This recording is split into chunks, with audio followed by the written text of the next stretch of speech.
Hi, Brittany. Hi, Rachel. How you doing tonight? I'm doing great. How about you? Doing good. Good. So I've been thinking a lot lately about ethics and morals in a free society and how those two work together. And how if a society is not ethical and not moral, what the government, how the government should react to that. It's just been on my mind a lot as we see. Can I ask a question real quick before we dive in? Yes, And that yes. is, what are ethics? What does that even mean? It's basically doing the right thing. Okay. Doing the right thing. And it also kind of ties in with integrity. I was just talking with my son the other day about integrity. It's doing the right thing when no one's looking. Doing the right thing even when you maybe wouldn't get caught doing the wrong thing. It's just having a moral compass, like a Jiminy Cricket on your shoulder that tells you right and wrong, you know? And how society functions so much better when we all listen to our Jiminy Cricket. Because if we don't listen to our Jiminy Cricket and we hurt people or take their stuff, then that's when government has to step in, and government almost never makes things better, if you'll notice. I've noticed that a lot in my life. But unfortunately, if people are hurting each other, taking things and like not doing the right thing, then what are we supposed to do? And that's kind of why we have a government, to kind of make sure that rules are followed. We need, and that's a whole discussion about what rules we need Why to do have. we have government too? It would be a whole other episode.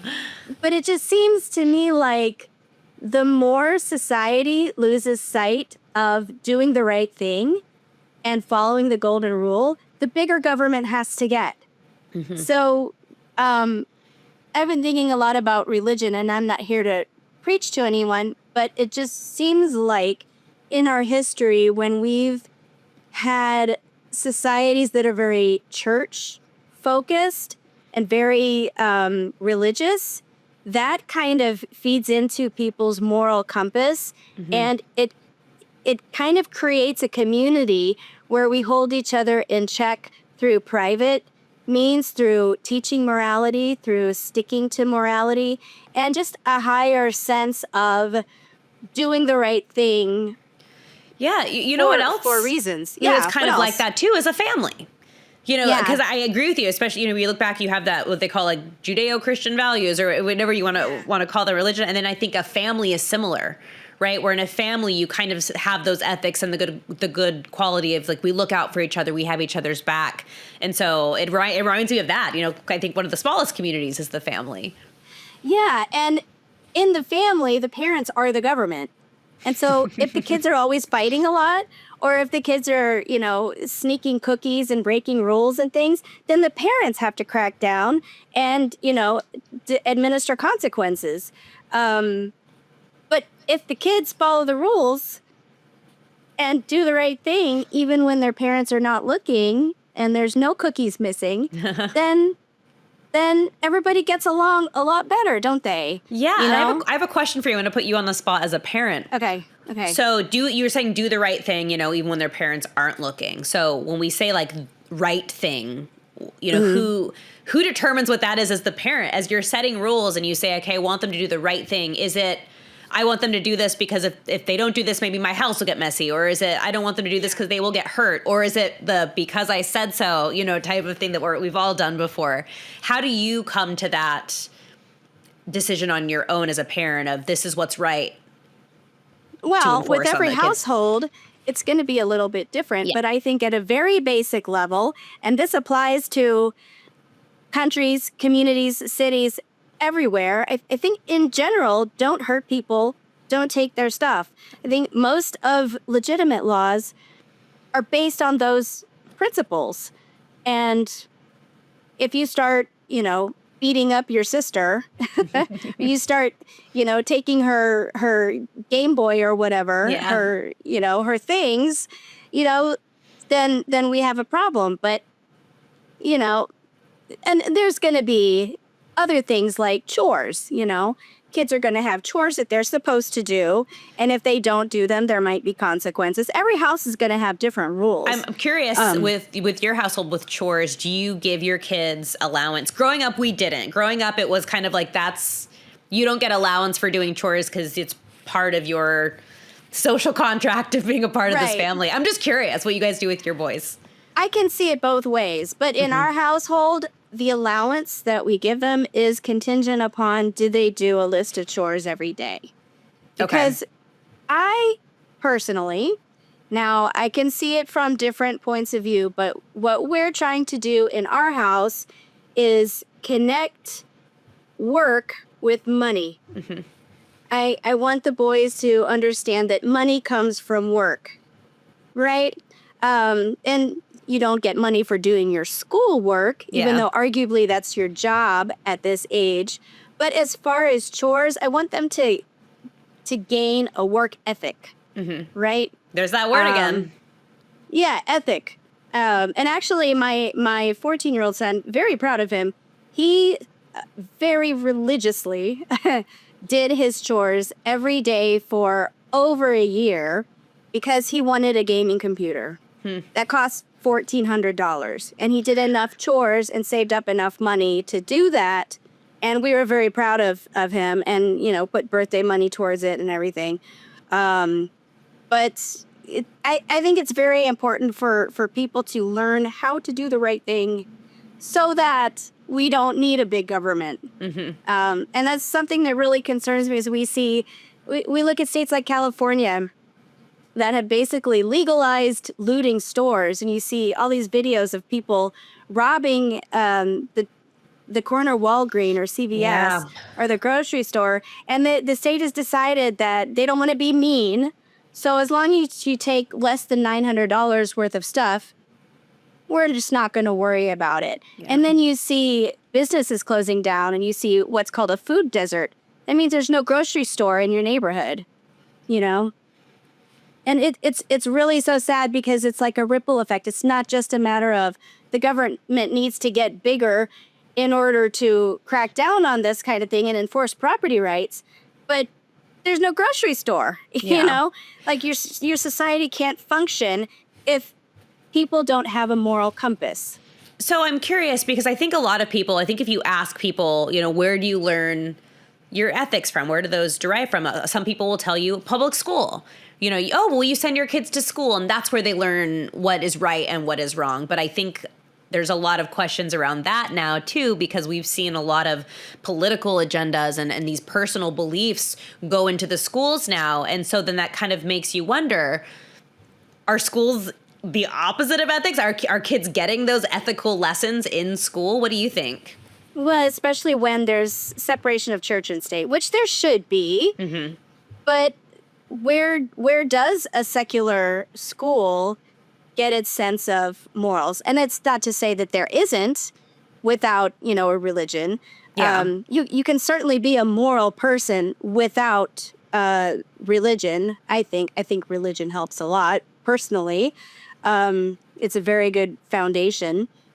But you know, I guess the because even if you're not religious, even if you just looked at the Bible as a really good story that I know Jordan Peterson talks about a lot, the 10 Commandments are a great start to that, you know, and maybe you don't apply it in the same way, but there's really good principles in there.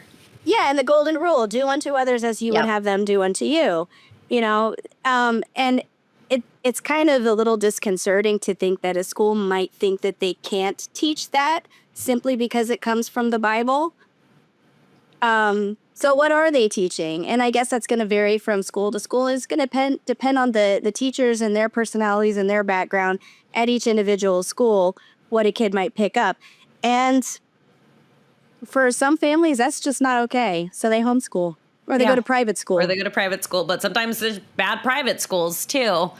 It just all depends. But I think you're right. I think if you don't have that, you know, 10 Commandment mentality that don't hurt people, don't take their stuff is also a really good place to start, because that is also the same stuff that's taught there, right? You have the overlap. And so that's Yeah. kind of a good, like, it bridges the gap between whether you have a secular household or a religious household or anything like that. So you have that, like, that's a really good firm foundation to start with. Obviously, Yeah. there's more to it than that. Yeah, but I mean, it concerns me a lot. I mean, we can all do our part and be moral people ourselves. Ultimately, look at the man in the mirror if you want to change the world, to quote the great Michael Jackson. But also, what do we do about a society that has such moral decay? Like, what do we do about it? And that's a good question, because I think we all have the tendency to say, well, you should all be like me, or I have the answers, let me tell you how to live your life. And I've always thought the people I look up to the most, the people who influence me to be a better person, have been the people that don't preach it, they just do it. Yeah. Like, I have so many people that I'll just look at the random things they do. My best friend Sloan, actually, she's just a very thoughtful person. She's the kind of person, if you're sick, will bring you like a gift basket of, electrolytes and some medicine or something like that. And that's not changing the world, but just seeing her generosity makes me want to be more generous. And so I've started doing that for other people. And it's that, like, paying it forward domino effect, these little things. So I know for me, when I see people doing good things, or even just from afar, watching them do something that I think is very moral or ethical, it's refreshing, and it makes me want to be like them. And they don't even have to tell me what they're doing or tell me what they believe. I just see that, and I respond to it. So, on that note, we're about to run out of time, but I want to read a quote. It's actually my email signature. I love this quote so much that I put it on my email signature, but I'm going to read it right now. Ours is not the task of fixing the entire world all at once, but of stretching out to mend the part of the world that is within our reach. Any small, calm thing that one soul can do to help another soul, to assist some portion of this poor suffering world, will help immensely. It is not given to us to know which acts or by whom will cause the critical mass to tip towards an enduring good. What is needed for dramatic change is an accumulation of acts, adding to, adding more, continuing. And that is from Clarissa Pinkola Estes. That's I really like that quote. Yeah. So I guess that's how I think of how to make the world a better place, with my own morality and ethical compass. And I fall short. Oh, yes, we all do. But that is something to aspire to in order to help the government stay small. And I think this is a really good, I'll wrap it up here. I think this is a really good episode for families, because you can sit down and maybe you have an unspoken rule of what your family ethics are, but, like, sit down and maybe talk about, like, make your own Magna Carta, your own little, like, constitution of what these ethics and morals are that your family really stands for, and not even just what they are, but why, and how you can do those things on a daily basis. I think there's a lot of really good nuggets here to take and spark a family discussion. So I think that's really important. I think this is a great topic. So we will leave it there. And as always, guys, don't forget to like and subscribe to the podcast. We're so happy to have you with us. And until Rachel, next time, we will talk to you later. All right, tell your friends. Bye-bye.